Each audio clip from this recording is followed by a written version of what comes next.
ನಮಸ್ಕಾರ ಎಲ್ಲರಿಗೂ ಜನಾರ್ದನ್ ಸರ್ ಮಾತಾಡ್ತಿರೋದು ಕುಶಲ ವೇಕ್ಷೇಮ ಸೌಖ್ಯ ವೈ welcome back to Ganesh Karan cricket talks YouTube channel. ನೀವು ಖುಷಿಗೆ ಸಬ್ಸ್ಕ್ರೈಬ್ ಒತ್ತುತ್ತೀರಪ್ಪ, ನಂಗೆ ಗೊತ್ತು ನೀವು ಒತ್ತೀರಿ, ಸಬ್ಸ್ಕ್ರೈಬ್ ಆಗಿರ್ತಿದ್ದು ಸಬ್ಸ್ಕ್ರೈಬ್ ಒತ್ತೀರಿ ಅಂತ. IPL ಆಕ್ಷನ್ ಮುಗಿದಿದೆ, ಡೇ 2 ಮುಗಿದಿದೆ. ಆ್ಯಂಡ್ IPL ಆಕ್ಷನ್ ಡೇ 2ವಿನ ಬೆಸ್ಟ್ ಟೀಮ್ ಯಾವುದು ಅಂತಂದರೆ ಅಥವಾ ಬೆಸ್ಟ್ ಫ್ರಾಂಚೈಸಿ RCB ಅಂತ ಹೇಳಲಿಕ್ಕೆ ಇಷ್ಟಪಡ್ತೇನೆ. ಸಾಕತ್ತಾಗಿತ್ತು. ತಮ್ಮನೇಲಿ ನೋಡುವಾಗ ನಿಮಗೆ ನಾನು RCB ಬಗ್ಗೆ ಬೈತಾ ಇದ್ದೇನಾ, ಏನೋ ಒಂದು ಫಿಕ್ಸಿಂಗ್ ಅದು ಇದೆಲ್ಲ ಮಾತಾಡ್ತಿದ್ದೇನೆ ಅಂತ ಅನ್ನಿಸ್ಬೋದು. ಅದ್ರ ಬಗ್ಗೆ ಮತ್ತೆ ಮಾತಾಡ್ತೇನೆ. ಬಟ್ ಓವರ್ ಆಲ್ ನೋಡೋದಿದ್ರೆ RCB ತಂಡ ಈಗ ಬ್ಯಾಲೆನ್ಸ್ಡ್ ತಂಡ ಅಂತ ನನಗೆ ಅನ್ನಿಸ್ತಾ ಇದೆ. ನೀವು ಅದಕ್ಕೆ ಸಹಮತ ವ್ಯಕ್ತಪಡಿಸ್ಬೇಕಂತೇನಿಲ್ಲ, ಬಟ್ ನನಗೆ ಬ್ಯಾಲೆನ್ಸ್ಡ್ ತಂಡ ಅಂತ ಅನ್ನಿಸ್ತಿದೆ. ಗಿನ್ನಿಂಗ್ ಟೀಮಾ ಅದು ನಂಗೆ ಗೊತ್ತಿಲ್ಲ, ಯಾಕಂತಂದರೆ ನಾ ಬೇರೆ ತಂಡವನ್ನು ಇಷ್ಟು ಕೂಲಂಕುಷವಾಗಿ ನೋಡ್ಲಿಕ್ಕೆ ಹೋಗಲಿಲ್ಲ. ಬಟ್ RCB ತಂಡವನ್ನು ಕರೆಕ್ಟಾಗಿ ನೋಡಿದಾಗ ಪರವಾಗಿಲ್ಲ ಬ್ಯಾಲೆನ್ಸ್ಡ್ ಟೀಮ್ ಆಗಿ ಉಂಟು. ಕರೆಕ್ಟಾಗಿ ಓಪನರ್ ಆಗಿರ್ಬೋದು, ಮಿಡ್ಲ್ ಆರ್ಡರ್ ತಂದಿದ್ದಾರೆ, ಫಿನಿಷರ್ಸ್ ಒಂದಿಷ್ಟು ತಂದಿದ್ದಾರೆ, ಬೌಲಿಂಗನ್ನು ಬಲಪಡಿಸ್ಕೊಂಡಿದ್ದಾರೆ, ಬೌಲಿಂಗಲ್ಲಿ ಒಂದಿಷ್ಟು ಕಾಂಬಿನೇಷನ್ ವರ್ಕ್ ಆಗ್ತದೆ ಅಂತ ಹಂಗೆ ಅನ್ನಿಸ್ತಾ ಇದೆ. So super happy with day 2. Thank you. ಅಂತೂ ಇಂತೂ ಒಂದು ಒಳ್ಳೆ ಆಕ್ಷನ್ ಮಾಡಿದ್ದಕ್ಕೆ RCB ಮ್ಯಾನೇಜ್ಮೆಂಟ್ಗೆ ಅಥವಾ ಯಾರ್ಯಾರು ಕಾರಣಕರ್ತರು ಯಾರ್ಯಾರು ಇರ್ತಾರೋ ಹೋಮ್ವರ್ಕ್ ಎಲ್ಲ ಮಾಡಿಕೊಂಡು ಬಂದವರಿಗೆ ನಾನು ಈ ಮೂಲಕ ಧನ್ಯವಾದ ತಿಳಿಸ್ತೇನೆ. ಯಾರೆಲ್ಲ ನಮ್ಮ ಬೆಳಿಗ್ಗೆ ಈ ಚಾನಲಲ್ಲಿ ಬಂದಂತಹ ಪ್ರಿವ್ಯೂ ಅಂತಲ್ಲ, ಡೇ 2ಅಲ್ಲಿ RCBದು ಪ್ಲ್ಯಾನಿಂಗ್ ಯಾವ್ಯಾವ ಥರ ಇರಬೇಕು, ಯಾವ್ಯಾವ ಪ್ಲೇಯರ್ಸನ್ನು ಬೈ ಮಾಡಬೇಕು ಅಂತ ನಾನೇನು ವಿಡಿಯೋ ಮಾಡಿದ್ದೆ ಅದು ನೋಡ್ಕೊಂಬಂದು. ಇಲ್ಲ ಪುರ್ಸೋತಿಲ್ಲ ಅಂತಿದ್ರೆ ನಾನು ಬೆಳಿಗ್ಗೆ ಯಾವ ಪ್ಲೇಯರ್ಸ್ ಬೇಕು ಅಂತ ಹೇಳಿದೆ ಅದನ್ನು ಈಗ ನೋಡಿಲ್ಲ ಬಂತಲ್ಲ. ಏನು ಹೇಳಿದೆ ಅಂತಂದರೆ ಫಿಲ್ ಸಾಲ್ಟು ವಿರಾಟ್ ಕೊಹ್ಲಿ ಅವ್ರನ್ನ ಆಲ್ರೆಡಿ ಬೈ ಮಾಡಿ ಆಗಿತ್ತು. 1 ಡೌನಲ್ಲಿ ರಜತ್ ಪಾಟಿದಾರ್ ಇದ್ದಾರೆ. ಇನ್ನೊಂದು ಸ್ಲ್ಯಾಬಲ್ಲಿ ಒಂದು ಫ್ಯಾಫ್ ಡು ಪ್ಲೆಸಿಯನ್ನು ನಾವು ತಗೊಳ್ಬೋದು, ಅಥವಾ ಲೆಫ್ಟ್ ಹ್ಯಾಂಡರ್ ಬೇಕಿದ್ರೆ ನಿತೀಶ್ ರಾಣಾ ಅವರು ತಗೊಳ್ಬೋದು. ಆ್ಯಂಡ್ 99.99% ವಿಲ್ ಜಾಕ್ಸ್ ಈ ಪ್ಲೇಸಿಗೆ ಬರ್ತಾರೆ, RTM ಅಲ್ಲಿ ಬರ್ತಾರೆ ಅಂತ ಕೇಳಿದ್ದೆ. ಅದಾದಮೇಲೆ ಲಿವಿಂಗ್ಸ್ಟನ್ ಇದ್ದರು, ಜಿತೇಶ್ ಶರ್ಮಾ ಇದ್ದರು. ಅದಾದಮೇಲೆ ಒಂದು ಪ್ಲೇಸ್ ಖಾಲಿ ಇತ್ತು, ಅಲ್ಲಿ ಒಬ್ಬ ಪರಿಪೂರ್ಣ ಫಾರಿನ್ ಆಲ್ರೌಂಡರು ಅಥವಾ ಒಂಥರ ಪವರ್ ಹಿಟ್ಟಿಂಗ್ ಫಿನಿಷರ್ ಬೇಕಿತ್ತು. ಸೊ ಅಲ್ಲಿ ಸ್ಯಾಮ್ ಕರನ್ನು ಅಥವಾ ಮಾರ್ಕೋ ಆ್ಯನ್ಸನ್ನು ಅಥವಾ ಪೊವೆಲ್ಲು ಅಥವಾ ಟಿಮ್ ಡೇವಿಡ್ ಇದ್ದರೆ ಕರೆಕ್ಟಾಗಿ ಸೂಟ್ ಆಗ್ತದೆ ಅಂತ ಹೇಳಿದ್ದೆ. ಮತ್ತು ಅಲ್ಲಿ ರಸಿಕ್ ಧಾರ್ ಅವ್ರನ್ನ ಏನು ಹಾಕ್ಕೊಂಡಿದ್ದಾರೆ. ನಮ್ಮದು ಬ್ಯಾಟಿಂಗ್ ಅಲ್ಲೇ ಮುಗಿತಾ ಇತ್ತು. ಈಗ ಒಂದು ಫಿನಿಷರ್ ಆದಮೇಲೆ ಇನ್ನೊಂದು ಯಾವುದೋ ಒಂದು ಬ್ಯಾಟಿಂಗ್ ಡೆಪ್ತ್ ಬೇಕಿತ್ತು. ಸೊ ಆದ್ದರಿಂದ ಅಲ್ಲಿ ಒಬ್ಬ ಆಲ್ರೌಂಡರ್ ಆಗಿ ಕೃಣಾಲ್ ಪಾಂಡ್ಯ ಅಥವಾ ಲೆಫ್ಟ್ ಹ್ಯಾಂಡ್ ಕೃಣಾಲ್ ಪಾಂಡ್ಯ ಅಥವಾ ಸುಂದರ್ ಬಂದರೆ ಅದು ಸೂಟ್ ಆಗ್ತದೆ ಅಂತ ಹೇಳಿದ್ದೆ. ಅದಾದಮೇಲೆ ಯಶ್ ದಯಾಳ್, ಹೇಸಲ್ವುಡ್, ಸುಯೇಶ್ ಶರ್ಮಾ ಅವರನ್ನು ನಿನ್ನೆ ಬೈ ಮಾಡಿ ಆಗಿತ್ತು. ಒಂದು ಪ್ಯೂರ್ ಸ್ವಿಂಗ್ ಬೌಲರ್ ಅಥವಾ ವೇರಿಯೇಷನ್ ಇರುವಂತಹ ಬೌಲರ್ ಬೇಕಿತ್ತು.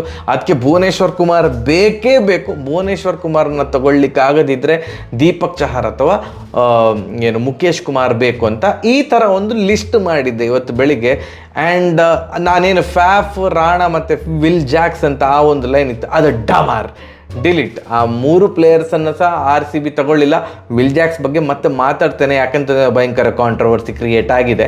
ಸೊ ಅದ್ರ ಬಗ್ಗೆ ಮತ್ತೆ ಮಾತಾಡ್ತೇನೆ. ನಿಮಗೆ ಸಹ ಶಾಕ್ ಆಗಿರ್ಬೋದು ಅಂತ ಅನಿಸಿರ್ಬೋದು, ಫೈನ್, ಅದು ಲೈನ್ ತೆಗೀವ. ಅದಾದಮೇಲೆ ಸ್ಯಾಮ್ ಕರನ್ನು, ಮಾರ್ಕೋ ಆ್ಯನ್ಸನ್ನು, ಪೊವೆಲ್ ಮತ್ತು ಟಿಮ್ ಡೇವಿಡ್ ಬೇಕು ಅಂತ, ಅಂದರೆ ಈ 4ರಲ್ಲಿ ಯಾರಾದ್ರು ಒಬ್ಬರು ಬೇಕು ಅಂತ ಹೇಳಿದೆ.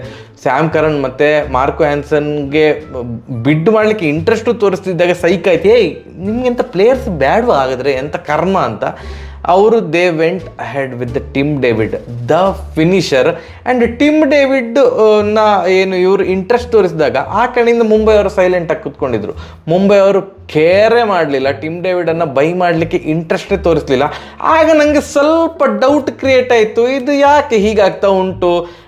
ಆರಾಮ್ಸೆ ಸಿಕ್ಕಿದ್ರು ನಮಗೆ ಟಿಮ್ ಡೇವಿಡ್, ಒಳ್ಳೆ ಕಡಿಮೆ ಪ್ರೈಸಿಗೆ ಸಿಕ್ಕಿದಾಗೆ ಆಯಿತು. ಮುಂಬೈ ಸಹ ಇಂಟ್ರೆಸ್ಟ್ ತೋರಿಸಿರಲಿಲ್ಲ. ಟಿಮ್ ಡೇವಿಡ್ ಒಂದು ಒಳ್ಳೆ ಫಿನಿಷರ್ ಸಿಕ್ಕಿದ್ರು. ಅದಾದಮೇಲೆ ಈ ಕಡೆ ನೀವು ಕೃಣಾಲ್ ಪಾಂಡ್ಯ, ಆ ಒಂದು ಲೈನಲ್ಲಿ ಕೃಣಾಲ್ ಪಾಂಡ್ಯ, ಸುಂದರ್ನ ಬೈ ಮಾಡಲಿಕ್ಕೆ ಇಂಟ್ರೆಸ್ಟ್ ತೋರಿಸ್ತಿಲ್ಲ. ಕೃಣಾಲ್ ಪಾಂಡ್ಯಗೆ ಫಸ್ಟು ಇನ್ನೇನು ಅನ್ಸೋಲ್ಡ್ ಆಗ್ತಾರೆ ಹೇಳುವಾಗ RCB ಅವರು ಕೃಣಾಲ್ ಪಾಂಡ್ಯ ಅವ್ರನ್ನ ತಗೊಳ್ಳಿಕ್ಕೆ ಇಂಟ್ರೆಸ್ಟ್ ತೋರಿಸಿದ್ದು ಬೇಸ್ ಪ್ರೈಸ್ 2 crore. ಬಟ್ ಆ ಆಕ್ಷನರ್ ಎಂಥ RCB ಕಂಡ್ರೆ ಎಂಥ ಉರಿ ಅಂತ ಗೊತ್ತಿಲ್ಲ. ಬೇರೆ ತಂಡಕ್ಕೆಲ್ಲ ಲಾಸ್ಟ್ ವಾರ್ನಿಂಗ್ ಸೋಲ್ಡ್ ಅಂತ.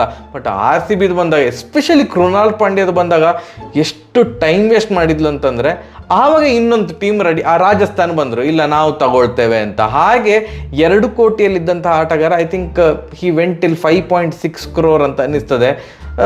ಇಲ್ಲೇ ಇದ್ರೆ 2 ಬೇಸ್ ಪ್ರೈಸ್ಗೆ ನಮಗೆ ಕೃಣಾಲ್ ಪಾಂಡ್ಯ ಸಿಗ್ತಾ ಇದ್ರು, ಬಟ್ 5.6 crore ತನಕ ಹೋದರು. ಬಟ್ ಸ್ಟಿಲ್ ಕೃಣಾಲ್ ಪಾಂಡ್ಯ ಬೇಕು ಅಂತ RCBಗೆ ಇದ್ದದ್ರಿಂದಾಗಿ ಆ ಒಂದು ಲೆಫ್ಟ್ ಹ್ಯಾಂಡರ್ ಆಪ್ಷನ್ಗೆ, ಸ್ಪಿನ್ ಬೌಲರು ಮತ್ತು ಬ್ಯಾಟಿಂಗಿಗೆ ಹೆಲ್ಪ್ ಆಗ್ತಾರೆ ಅಂತ ಕೃಣಾಲ್ ಪಾಂಡ್ಯ ಅವರು ಸಿಕ್ಕಿದ್ರು. ಸೂಪರು. ಮತ್ತೆ ಬೆಸ್ಟ್ ಬೈ ಏನಂತಂದರೆ ಭುವನೇಶ್ವರ್ ಕುಮಾರ್. ದೀಪಕ್ ಚಹರ್, ಮುಖೇಶ್ ಕುಮಾರ್ ಎಲ್ಲ ಬಿಟ್ಟಾಕಿ, ಅಂದರೆ ಭುವನೇಶ್ವರ್ ಕುಮಾರ್ ಸಿಗದಿದ್ದರೆ ಅವರನ್ನು ಬೈ ಮಾಡಿ ಅಂತ ನಾವೊಂದು ಹೇಳಿದಾಗಿತ್ತು. ಅಂದರೆ ಬೆಳಿಗ್ಗೆ ನನ್ನ ಮಾತು ಕೇಳಿಕೊಂಡು ಅವ್ರು ಆಪ್ಷನಿಗೆ ಹೋದ್ರು ಅಂತ ನಾನು ಹೇಳ್ತಾ ಇಲ್ಲ. But Bhuvneshwar Kumar amazing buy. Yes 10.7 crore ಹೋದರು, ಬಟ್ ವರ್ತ್. ಆ್ಯಂಡ್ ಆ 10.7 crore ಏನು RCB ಹೋಗಿದ್ದಲ್ಲ, 10.5 crore ತನಕ ಐ ಥಿಂಕ್ ಸುಮ್ಮನೆ ಕುತ್ಕೊಂಡಿದ್ರಂತ ಕಾಣ್ತದೆ. ಬೇರೆ 2 ತಂಡ ಹೋಗ್ತಾ ಇತ್ತು, ಲಬ ಅಂತ ಪಡ್ಕೊಳ್ತಾ ಇದ್ರು. ಇನ್ನೇನು ಬೇರೆ ತಂಡಕ್ಕೆ ಸೇಲ್ ಆಗ್ತಾರೆ ಅಂತ ಹೇಳುವಾಗ ಇವರೊಂದು ಸಲ ಹೀಗೆ ಎತ್ತಿದ್ರು, ನಮಗೆ ಬೇಕು ಭುವನೇಶ್ವರ್ ಕುಮಾರ್ ಅಂತ. 10.7 crore ಭುವನೇಶ್ವರ್ ಕುಮಾರ್ ಸಿಕ್ಕಿದ್ರು. ಸ್ಟೀಲ್ ಅಂದರೆ ಆ ಚಿನ್ನಸ್ವಾಮಿ ಪಿಚ್ಚಲ್ಲಿ ಅಂಥ ಒಂದು ಎಕ್ಸ್ಪೀರಿಯನ್ಸ್ಡ್ ಬೌಲರು, ಎಲ್ಲ ವೇರಿಯೇಷನ್ಸ್ ಇರುವ ಬೌಲರು, ತಲೆ ಇರುವ ಬೌಲರ್ ಬೇಕಿತ್ತು. ಭುವನೇಶ್ವರ್ ಕುಮಾರ್ ಸಿಕ್ಕಿದ್ದು ಸಿಕ್ಕಾಪಟ್ಟೆ ಖುಷಿ ಆಯಿತು. ಇವಾಗ ನೀವು ಹೇಳ್ಬೋದು ಆಯಿತು, ಬಟ್ ರಿಪ್ಲೇಸ್ಮೆಂಟ್ ಅಂತ ಬ್ಯಾಕಪ್ ಪ್ಲೇಯರ್ಸ್ ಅಂತೆಲ್ಲ ಯಾರು ಇಲ್ವಾ ಅಂತ. ಅದಕ್ಕಿಂತ ಮುಂಚೆ ಯಾವ ಥರ ಪ್ಲೇಯಿಂಗ್ 11 ಯಾವ ಥರ ಕಾಣ್ತಾ ಉಂಟನ್ನು ನಾನು ನಿಮಗೆ ಹೇಳ್ತೇನೆ. Playing 11 Phil Salt, Virat Kohli, 1 ಡೌನಲ್ಲಿ ಪಾಟಿದಾರ್ ಬರ್ತಾರೆ. ಅದಾದಮೇಲೆ ವಿಲ್ ಜಾಕ್ಸ್ ಇಲ್ಲ, ಲಿವಿಂಗ್ಸ್ಟನ್ ಅವರು ಬರ್ತಾರೆ. ಒಂದು ಏನು ರಜತ್ ಪಾಟಿದಾರ್ ಅದಾದಮೇಲೆ ಜಿತೇಶ್ ಶರ್ಮಾ ಬರ್ತಾರೆ. ಅದಾದಮೇಲೆ ಕೃಣಾಲ್ ಪಾಂಡ್ಯ ಅಥವಾ ಟಿಮ್ ಡೇವಿಡ್, ನಂಗೆ ಗೊತ್ತಿಲ್ಲ. ಅಂದರೆ ಇನ್ನೇನು ಜಾಸ್ತಿ ಓವರ್ ಇಲ್ಲ ಅಂತ ಇದ್ದರೆ ಟಿಮ್ ಡೇವಿಡ್ ಬರ್ಬೋದು. ತುಂಬ ಓವರ್ ಇದೆ ಇನ್ನೂ ಸಹ ಅಂತಿದ್ರೆ ಕೃಣಾಲ್ ಪಾಂಡ್ಯ ಬಂದು ಅವರ ಕೆಳಗಡೆ Tim David as a finisher ಬರ್ತಾರೆ. ಅದಾದಮೇಲೆ ಭುವನೇಶ್ವರ್ ಕುಮಾರ್ ಬರ್ತಾರೆ. ಅದಾದಮೇಲೆ ಯಾರು ಬಂದರೂ ಓಕೆ, ಯಶ್ ದಯಾಳ್, ಹೇಸಲ್ವುಡ್, ಸುಯಶ್ ಶರ್ಮಾ. ಅದು ಬ್ಯಾಟಿಂಗ್ ಆರ್ಡರ್ ನಂಗೆ ಗೊತ್ತಿಲ್ಲ, RCB ಮ್ಯಾನೇಜ್ಮೆಂಟಿಗೆ ಬಿಟ್ಟದ್ದು. ಈಗ ಕೆಲವೊಂದು ಪ್ಲೇಯರ್ಸಿಗೆ ರಿಪ್ಲೇಸ್ಮೆಂಟ್ ಬೇಕು. ಅವರು ಚೆನ್ನಾಗಿ ಆಡ್ತಾ ಇಲ್ಲ ಅಂತಿದ್ರೆ ಒಬ್ಬ ರಿಪ್ಲೇಸ್ಮೆಂಟ್ ಪ್ಲೇಯರ್ ಬೇಕಲ್ಲ. ರಿಪ್ಲೇಸ್ಮೆಂಟ್ ಪ್ಲೇಯರ್ ಕೂಡ ಸೂಪರ್ ಆಗಿ ಹೋಗಿದ್ದಾರೆ. ಈಗ ಯಾರು ಲಿವಿಂಗ್ಸ್ಟನ್ ಎಲ್ಲರೂ ಚೊಟ್ಟೆ ಥರ ಆಡ್ತಾ ಇದ್ರೆ ಅವ್ರನ್ನ ರಿಪ್ಲೇಸ್ ಮಾಡಲಿಕ್ಕೆ ಜೇಕಬ್ ಬೆಥೆಲ್ ಅವ್ರನ್ನ ತಗೊಂಡ್ರು. England player, very Young player. ರೀಸೆಂಟಾಗಿ ಇಂಗ್ಲೆಂಡ್ ವೆಸ್ಟ್ ಇಂಡೀಸಿಗೆ ಟೂರ್ ಹೋಗಿತ್ತು, T20 ಕ್ರಿಕೆಟ್ ಆಡಿದ್ರು. ಅದರಲ್ಲಿ ಜೇಕಬ್ ಬೆಥೆಲ್ ಸಿಕ್ಕಾಪಟ್ಟೆ ಸೂಪರ್ ಆಗಿ ಒಳ್ಳೆ ಸ್ಟ್ರೈಕ್ ರೇಟಲ್ಲಿ ದಡ ಅಂತ ಮಿಡ್ಲ್ ಆರ್ಡರಲ್ಲಿ ಚಚ್ಚಿದ್ರು. ಸೊ ಲಿವಿಂಗ್ಸ್ಟನ್ ಅವ್ರನ್ನ ರಿಪ್ಲೇಸ್ ಮಾಡಬೇಕು ಅಂತಂದರೆ Jacob is the best option. ಇಲ್ಲದ್ರೆ ಫಿಲ್ ಸಾಲ್ಟ್ ಏನಾದ್ರು ಕೈ ಕೊಟ್ಟರೆ ಅವರ ಬದಲಿಗೆ ಸಹ ಜೇಕಬ್ ಅವ್ರನ್ನ ಆಡಿಸ್ಬೋದು. ಆವಾಗ ಜಿತೇಶ್ ಶರ್ಮಾ ಅವ್ರನ್ನ ವಿಕೆಟ್ ಕೀಪರ್ ಆಗಿ ನೀವು ಇಟ್ಕೊಳ್ಬೇಕಾಗ್ತದೆ. ಆ್ಯಂಡ್ ಟಿಮ್ ಡೇವಿಡ್ಗೆ ಕರೆಕ್ಟ್ ರಿಪ್ಲೇಸ್ಮೆಂಟ್ ಆಗಿ ಮತ್ತೊಂದು ಮುಂಬೈ ಪ್ಲೇಯರನ್ನು ಕರ್ಕೊಂಬಂದರು, ದಟ್ ಈಸ್ ರೊಮ್ಯಾರಿಯೋ ಶೆಫರ್ಡ್. ಒಂದು ಲಾಸ್ಟ್ IPL ನೆನ್ಪುಂಟಲ್ಲ, ಲಾಸ್ಟ್ ಓವರಲ್ಲಿ ಏನೋ ಚಚ್ಚಿದ್ರು, 32-34 ರನ್ ಎಲ್ಲ ಚಚ್ಚಿದ್ರಲ್ಲ. ಒಳ್ಳೆ power hitter, West Indies player. Shepherd ಅವ್ರನ್ನ ರಿಪ್ಲೇಸ್ಮೆಂಟ್ ಆಗಿ ಯೂಸ್ ಮಾಡ್ಬೋದು, ಬ್ಯಾಕಪ್ ಪ್ಲೇಯರ್ ಆಗಿ. ಹಾಗೆಯೇ ಹೇಸಲ್ವುಡ್ ಏನಾದರೂ ಕೈ ಕೊಟ್ಟರೆ, ಅವರು ಚಂದ ಮಾಡಿ ಆಡದಿದ್ರೆ ಮತ್ತೊಂದು ಮುಂಬೈ ಪ್ಲೇಯರನ್ನು RCB ಕರ್ಕೊಂಬಂದಿದ್ದಾರೆ. ಅದು ಯಾರು ಅಂತಂದರೆ ಈ ಮಲಿಂಗ ಥರ ಆ್ಯಕ್ಷನ್ ಇರುವಂಥ ಆಟಗಾರ ತುಷಾರ. ಸೊ 3 ಒಳ್ಳೆ ಬ್ಯಾಕಪ್ ಪ್ಲೇಯರ್ಸನ್ನು ಸಹ RCB ಇಟ್ಕೊಂಡಿದ್ದಾರೆ. ಮತ್ತು ನಾವು ಎಲ್ಲ ಹೇಳ್ತಾ ಇದ್ದೆವು ಒಂದು ಏನು ಇಂಡಿಯನ್ ಬ್ಯಾಟ್ಸ್ಮನ್ ಬೇಕು ಅಂತ. ಆವಾಗ ನಮಗೆ ಸಿಕ್ಕಿರುವಂಥ ಆಟಗಾರ, ಲಾಸ್ಟ್ ಮಿನಿಟಿಗೆ ಸಿಕ್ಕಿರುವಂಥ ಆಟಗಾರ, ಫಸ್ಟಿಗೆ ಅನ್ಸೋಲ್ಡ್ ಆಗಿದ್ದರು, ಮತ್ತು ಬೇಸ್ ಪ್ರೈಸಿಗೆ ವಾಪಸ್ಸು ತಗೊಂಡ್ರು. ದಟ್ ಈಸ್ ದೇವದತ್ ಪಡಿಕ್ಕಲ್ ಅವರು. ದೇವದತ್ ಪಡಿಕ್ಕಲ್ ಅವರು ಇಂಪ್ಯಾಕ್ಟ್ ಪ್ಲೇಯರ್ ಆಗಿ ತಂಡದಲ್ಲಿ ಇರ್ಬೋದು. ಎಲ್ಲಿಯಾದರೂ RCB ಚೇಸ್ ಮಾಡ್ತಾ ಇದ್ದರೆ ಆವಾಗ ದೇವದತ್ ಪಡಿಕ್ಕಲ್ ಅವ್ರನ್ನ ಇಂಪ್ಯಾಕ್ಟ್ ಪ್ಲೇಯರ್ ಆಗಿ RCB ಯೂಸ್ ಮಾಡ್ಬೋದು. ಅಥವಾ ಸ್ವಸ್ತಿಕ್ ಚಿಕಾರ ಅವರನ್ನು ಕೂಡ ಇಂಪ್ಯಾಕ್ಟ್ ಪ್ಲೇಯರ್ ಆಗಿ ಯೂಸ್ ಮಾಡೋದು. ಯಾರು ಮಾರ್ರೆ ಇವ, UP ಪ್ರೀಮಿಯರ್ ಲೀಗಲ್ಲಿ Swastik Chikara leading run scorer. 490 run ಏನೋ ಹೊಡೆದಿದ್ದಾರೆ. 100 ಮತ್ತು 550 ಹೊಡೆದಿದ್ದಾರೆ. ಸ್ಟ್ರೈಕ್ ರೇಟ್ ಒಳ್ಳೆ ಉಂಟಂತೆ. ಬಟ್ ನನ್ನ ಪ್ರಕಾರ ದೇವದತ್ ಪಡಿಕ್ಕಲ್ ಅವ್ರನ್ನ ಯೂಸ್ ಮಾಡ್ತಾರೆ ಲೆಫ್ಟ್ ಹ್ಯಾಂಡ್ ಆಪ್ಷನ್ ಅಂತ. ಇಲ್ಲ RCB ಡಿಫೆಂಡ್ ಮಾಡ್ತಾ ಇದೆ ಅಂತಂದರೆ ಆವಾಗ ಇಂಪ್ಯಾಕ್ಟ್ ಪ್ಲೇಯರ್ ಆಗಿ 6 ಕೋಟಿ ಕೊಟ್ಟು ತಗೊಂಡಂತಹ ರಸಿಕ್ ಅಥವಾ ಸ್ವಪ್ನಿಲ್ ಸಿಂಗ್. ಇವತ್ತು RCB ಯೂಸ್ ಮಾಡಿದ್ದು ಕೇವಲ ಒಂದು RTM, ಅದು ಸಹ ಯೂಸ್ ಮಾಡ್ತಾ ಇರಲಿಲ್ಲ. ಸ್ವಪ್ನಿಲ್ ಸಿಂಗನ್ನು ಬೇಸ್ ಪ್ರೈಸಿಗೆ RCB ತಗೊಂಡ್ರು. ಇನ್ನೇನು ಸೇಲ್ ಆಗ್ತದೆ ಅಂತ ಅನ್ವಾಗ ನಿಮ್ಗೆ ಗೊತ್ತುಂಟಲ್ಲ, ಆಕ್ಷನರ್ ಲಾಸ್ಟ್ ವಾರ್ನಿಂಗ್ ಹೇಳಿ ಡೆಲ್ಲಿ ಓನರ್ ಅಣ್ಣ ನಾ ಬಂದೆ ಅಂತ ಹೇಳ್ಕೊಂಡು ಅವ್ರು ಬಂದರು 35 ಲಕ್ಷಕ್ಕೆ.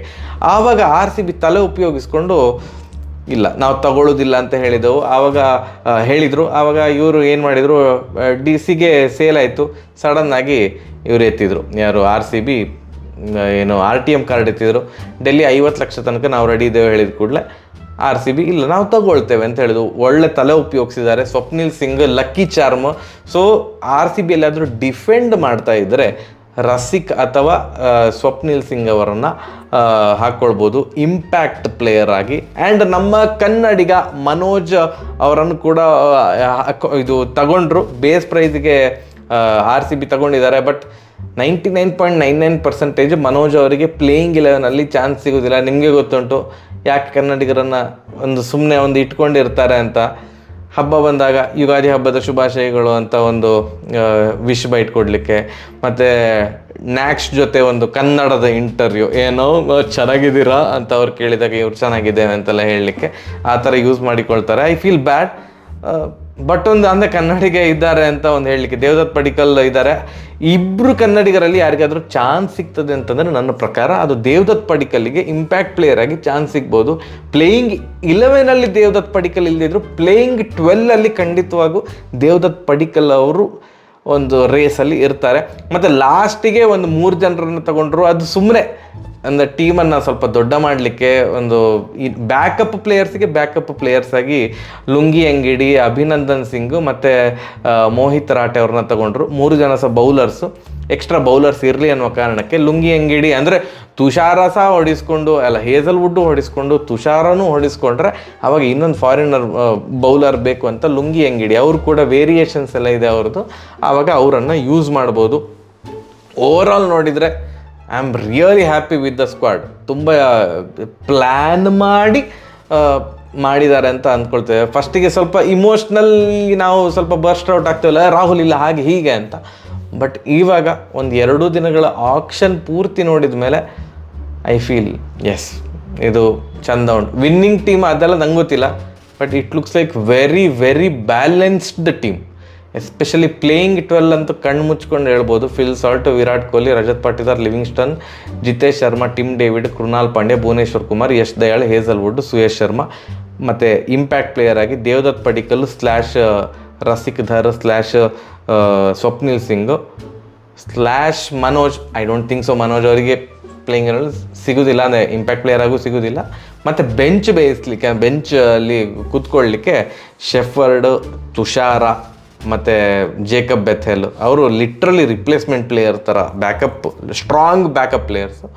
ಲುಂಗಿ ಅಂಗಿಡಿ, ಅಭಿನಂದನ್ ಸಿಂಗ್ ಮತ್ತು ಮೋಹಿತ್ ರಾಟೆಗಂತೂ ಚಾನ್ಸ್ ಸಿಗೋದೇ ಇಲ್ಲ, that is for sure. But overall very good team. ನಿಮ್ಗೆಂತ ಅನಿಸಿತು ಅಂತ ದಯವಿಟ್ಟು ಕಮೆಂಟ್ ಸೆಕ್ಷನಲ್ಲಿ ತಿಳಿಸಿ. ಅದಕ್ಕಿಂತ ಮುಂಚೆ ಇಲ್ಲ ನಾವು ಮರೆಯೋದು ಸಹ ಇಲ್ಲ ಬ್ರೋ, ವಿಲ್ ಜಾಕ್ಸ್ ಬಗ್ಗೆ ಯಾಕೆ ನೀವು ಮಾತಾಡ್ತಾ ಇಲ್ಲ? ನನಗೆ ಕೂಡ ಶಾಕ್ ಆಯಿತು. RCB ಇಷ್ಟು ಮೊತ್ತ ಇಟ್ಕೊಂಡಿತ್ತಲ್ಲ, ಎಲ್ಲರೂ ಸಹ ಕ್ರಿಕೆಟ್ ಪಂಡಿತರು ಎಲ್ಲರೂ ಏನು ಹೇಳ್ತಿದ್ರು ಅಂತಂದರೆ ವಿಲ್ ಜಾಕ್ಸನ್ನು RTM ಬೈ ಮಾಡಲಿಕ್ಕೋಸ್ಕರವೇ ಇನ್ನೂ ಸಹ ದುಡ್ಡು ಇಟ್ಕೊಂಡಿದ್ದಾರೆ ಅಂತ. ಬಟ್ ಯಾವಾಗ ಟಿಮ್ ಡೇವಿಡ್ ಅಂತ ತಗೊಂಡ್ರು, ಓಕೆ ಫೈನ್, ಟಿಮ್ ಡೇವಿಡ್ ಆದ ಕೂಡಲೇ ವಿಲ್ ಜಾಕ್ಸ್ ಬಂತು. ವಿಲ್ ಜಾಕ್ಸನ್ನು ಬೈ ಮಾಡಲಿಕ್ಕೆ ಇಂಟ್ರೆಸ್ಟ್ ತೋರಿಸಲಿಲ್ಲ RCB, ಮುಂಬೈ ಇಂಟ್ರೆಸ್ಟ್ ತೋರಿಸಿತು. ಮುಂಬೈ ಬೈ ಮಾಡಿದರು. I think 5 crore Mumbai buy ಮಾಡಿತ್ತು ವಿಲ್ ಜಾಕ್ಸ್ ಅವ್ರನ್ನ. ಅವಾಗೆಲ್ಲ ಏನು ಅಂದ್ಕೊಳೋದು, RCB RTM ಕಾರ್ಡ್ ಯೂಸ್ ಮಾಡ್ತಾರೆ ಅಂತ. RTM ಕಾರ್ಡ್ ಯೂಸ್ ಮಾಡಲಿಲ್ಲ.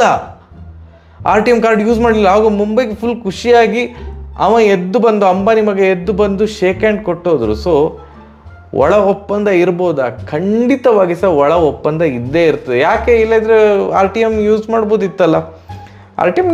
ನೀವು ಪ್ಲೇಯಿಂಗ್ 11 ಇಟ್ಕೊಳ್ಳೋದಿದ್ರು ಸಹ will Jacks proven player last ಸೀಸನಲ್ಲಿ ಯಾಕೆ ತಗೊಳ್ಳಿಲ್ಲ? ಮೇ ಬಿ ಮುಂಬೈ ಅವ್ರು ಹೇಳಿರ್ಬೋದು, ನಮಗೆ ಓಪನರ್ ಬೇಕು ಮಾರೆ, ರೋಹಿತ್ ಶರ್ಮಾ ಜೊತೆ ಓಪನ್ ಮಾಡಲಿಕ್ಕೆ ಒಂದು ಪ್ಲೇಯರ್ ಬೇಕು. ಸೊ ದಯವಿಟ್ಟು ನಾವು ವಿಲ್ ಜಾಕ್ಸ್ ಜೊತೆ ಓಪನ್ ಮಾಡ್ತೇವೆ ರೋಹಿತ್ ಶರ್ಮಾಗೆ. ನಮಗೆ ಫಿನಿಷರ್ ನೆಸೆಸಿಟಿ ಇಲ್ಲ, ಆಲ್ರೆಡಿ ತಂಡದಲ್ಲಿ ಬ್ಯಾಟಿಂಗ್ ಡೆಪ್ತ್ ಉಂಟು. ಸೊ ನಿಮಗೆ ಫಿನಿಷರ್ ಬೇಕು, ನಿಮಗೆ ನಾವು ಟಿಮ್ ಡೇವಿಡ್ ಕೊಡ್ತೇವೆ. ಸೊ ದಯವಿಟ್ಟು ನೀವು RTM ಯೂಸ್ ಮಾಡಬೇಡಿ, ಬಿಡ್ ಮಾಡಬೇಡಿ, RTM ಸಹ ಯೂಸ್ ಮಾಡಬೇಡಿ ವಿಲ್ ಜಾಕ್ಸಿಗೆ. ನಾವು ಟಿಮ್ ಡೇವಿಡ್ಗೆ ಬಿಡ್ ಮಾಡೋದಿಲ್ಲ, ನೀವು ಬಿಡ್ ಮಾಡ್ಕೊಳ್ಳಿ ಅಂತ ಹೇಳಿರ್ಬೋದು. ಅಥವಾ ವಿಲ್ ಜಾಕ್ಸಿಗೆ ಬರೀ ಟಿಮ್ ಡೇವಿಡ್ ಅವ್ರನ್ನ ಇವರು ಒಪ್ಪಿರ್ಲಿಕ್ಕಿಲ್ಲ RCB.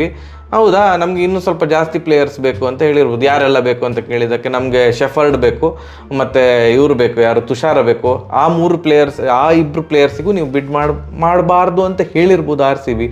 ಅದಕ್ಕೆ ಟಿಮ್ ಡೇವಿಡ್ ಮತ್ತು ಶೆಫರ್ಡ್ ಮತ್ತು ತುಷಾರ ಈ 3 ಪ್ಲೇಯರ್ಸಿಗೂ ಕೂಡ ಮುಂಬೈ ಬಿಡ್ ಮಾಡಲಿಲ್ಲ, ಎಸ್ಪೆಷಲಿ ಟಿಮ್ ಡೇವಿಡ್. ಸೊ ಇದು ಒಂಥರ ಸ್ವ್ಯಾಪ್, ಟಿಮ್ ಡೇವಿಡನ್ನು ನಮ್ಗೆ ಕೊಡಿ, ನಾವು ನಿಮಗೆ ವಿಲ್ ಜಾಕ್ಸನ್ ಕೊಡ್ತೇವೆ ಅಂತ ಒಳ ಒಪ್ಪಂದ ಆಗಿರ್ಬೋದು. ಈ ಥರದ್ದು ಎಲ್ಲ ಇದ್ದೇ ಇರ್ತದೆ. ಬಟ್ ಇದು ಸ್ವಲ್ಪ ಕಣ್ಣಿಗೆ ರಾಚುವ ಥರ ಇತ್ತು, ಯಾಕಂದರೆ ಎಲ್ಲರೂ 100% ಎಲ್ಲರೂ ಕೂಡ ವಿಲ್ ಜಾಕ್ಸ್ ನಮ್ಗೆ ಬಂದೇ ಬರ್ತಾರೆ ಅಂತ ಅಂದ್ಕೊಳ್ತಿದ್ದೆವು. ಬಟ್ ಎನಿವೇಸ್ ವಿಲ್ ಜಾಕ್ಸ್ ಬಂದರೂ ಕೂಡ ಪ್ಲೇಯಿಂಗ್ 11ನಲ್ಲಿ ಭಾರಿ ಕಷ್ಟ ಆಗ್ತಾಯಿತ್ತು. ಅವ್ರು ಬಂದ ಕೂಡಲೇ ಆವಾಗ ಎಂತಾಗ್ತದೆ, ಕೃಣಾಲ್ ಪಾಂಡ್ಯನನ್ನು ಕೂರಿಸ್ಬೇಕಾಗ್ತದೆ ಬೆಂಚಲ್ಲಿ. ಸೊ ಇವಾಗ ನೋಡಿದ್ರೆ ಐ ಆಮ್ ಹ್ಯಾಪಿ. ನನಗೆ ಆ ಥರ ಏನಿಲ್ಲ, ವಿಲ್ ಜಾಕ್ಸ್ ಇರಲೇಬೇಕಿತ್ತು ಅಂತ ಆ ಥರ ಏನಿಲ್ಲ. ಟಿಮ್ ಡೇವಿಡ್ ಬಂದ್ರಲ್ಲ, ಒಳ್ಳೆ ಫಿನಿಷರ್ ಸಿಕ್ಕಿದ್ರು ಚಿನ್ನಸ್ವಾಮಿ ಗ್ರೌಂಡಿಗೆ. ಸೊ ಮುಂಬೈಗೆ ಸಹ ಖುಷಿ, ನಮಗೆ ಸಹ ಖುಷಿ. ಬಟ್ ದಯವಿಟ್ಟು ವಿಲ್ ಜಾಕ್ಸ್ ಅವರೇ ನಮ್ಮ ಅಗೇನ್ಸ್ಟ್ ಚೆಂದ ಆಡಬೇಡಿ ಆಯಿತಾ, ಆವಾಗ ನಮಗೊಂಥರ ಹೊಟ್ಟೆ ಉರಿತದೆ, ಎಂಥ ಸಾವು ಮಾರ ಅಂತ. But over all super. ನಿಮಗೇನು ಅನಿಸಿತು ದಯವಿಟ್ಟು ಸವಿಸ್ತಾರವಾಗಿ ಕಮೆಂಟ್ ಸೆಕ್ಷನಲ್ಲಿ ತಿಳಿಸಿ. ಕೆಲವರಿಗೆ ಭಾರಿ ಬೇಜಾರಾಗಿರ್ಬೋದು, ವಿಲ್ ಜಾಕ್ಸ್ ಬೇಕಿತ್ತು ಹಾಗೆ ಹೀಗೆ ಲಂಗ್ ಪುಸ್ಕಂತ. ವಿಲ್ ಜಾಕ್ಸ್ ಇದ್ದರೆ ಒಳ್ಳೆ ಇತ್ತು. ಬಟ್ ನನಗೆ ವಿಲ್ ಜಾಕ್ಸ್ ಬದಲು ಇವಾಗ ಜೇಕಬ್ ಬೆಥೆಲ್ ಎಲ್ಲ ತೊಗೊಂಡದ್ದು ಆಲ್ಮೋಸ್ಟ್ ಸೇಮೇ ಆಯಿತು ಮಾರೆ. ವಿಲ್ ಜಾಕ್ಸ್ ರೈಟ್ ಹ್ಯಾಂಡಲ್ಲಿ ಆಡ್ತಾರೆ, ಜೇಕಬ್ ಲೆಫ್ಟ್ ಹ್ಯಾಂಡಲ್ಲಿ ಆಡ್ತಾರೆ. ಅವರ ಥರವೇ ಸೂಪರ್ ಪ್ಲೇಯರ್. ನೀವು ನೋಡಿರೋದಿದ್ದರೆ ಸ್ವಲ್ಪ ವೀಡಿಯೋಸ್ ಎಲ್ಲ ನೋಡಿಕೊಂಡು ಬನ್ನಿ. ಐ ಥಿಂಕ್ ಯೂಟ್ಯೂಬಲ್ಲಿ ವೆಸ್ಟ್ ಇಂಡೀಸ್ ಕ್ರಿಕೆಟ್ ಬೋರ್ಡ್ ಅವ್ರದ್ದು ಯೂಟ್ಯೂಬ್ ಚಾನಲ್ಲಿ ಹೈಲೈಟ್ಸ್ ಎಲ್ಲ ಇರ್ಬೋದು. ಯೂಶ್ವಲಿ ಅವ್ರು ಹಾಕ್ತಾರೆ. ಸಿಕ್ಕಾಪಟ್ಟೆ ಚೆನ್ನಾಗಿ ಆಡ್ತಾನೆ ಇದು ಜೇಕಬ್ ಬೆಥೆಲ್. ಸೊ ಅಲ್ಲಿಗೆ ಸರಿ ಆಯಿತು, not an issue at all. Very happy with Royal Challengers Bengaluru auction. Thank you so much. ಈ ಸಲ ಅದು ತಲೆ ಖರ್ಚು ಮಾಡಿ ಯಾವುದೇ ಪ್ಲೇಯರಿಗೆ ಮಿತಿ ಮೀರಿದ ದುಡ್ಡು ಕೊಡದೆ ಸೆನ್ಸಿಬಲ್ ಟೀಮ್ ಕಟ್ಟಿದ್ದಕ್ಕೆ. And thank you KKR. 23.5 crore ತನಕ ವೆಂಕಟೇಶ್ ಅಯ್ಯರ್ ಬೇಕು ಅಂತ RCB ಹೇಳ್ತಿದ್ದಾಗ ನೀವು ಒಪ್ಪದೆ, ನೀವು ಸಹ ಹಠ ಹಿಡಿದು ನಮಗೆ ವೆಂಕಟೇಶ್ ಅಯ್ಯರ್ ಬೇಕು ಅಂತ ನೀವು ತಗೊಳೋದಕ್ಕೆ ಥ್ಯಾಂಕ್ ಯು. ಎಲ್ಲಿಯಾದರೂ ನೀವು ಕೈ ಎತ್ತಿದರೆ ನಮಗೆ ವೆಂಕಟೇಶ್ ಅಯ್ಯರ್ ಬಂದಿದ್ದಿದ್ರೆ ಡೆಫಿನೆಟ್ಲಿ ಒಳ್ಳೆ ಪ್ಲೇಯರೇ. ಬಟ್ ನಮಗೆ ಬ್ಯಾಲೆನ್ಸ್ ಮಿಸ್ ಆಗ್ತಿತ್ತು, ಒಳ್ಳೊಳ್ಳೆ ಪ್ಲೇಯರ್ಸನ್ನು ತೊಗೊಳ್ಲಿಕ್ಕೆ ಆಗ್ತಿರಲಿಲ್ಲ. So thank you KKR. So ನಿಮಗೆ ಯಾವತ್ತೂ ನಾವು ಚಿರಋಣಿಯಾಗಿರ್ತೇವೆ.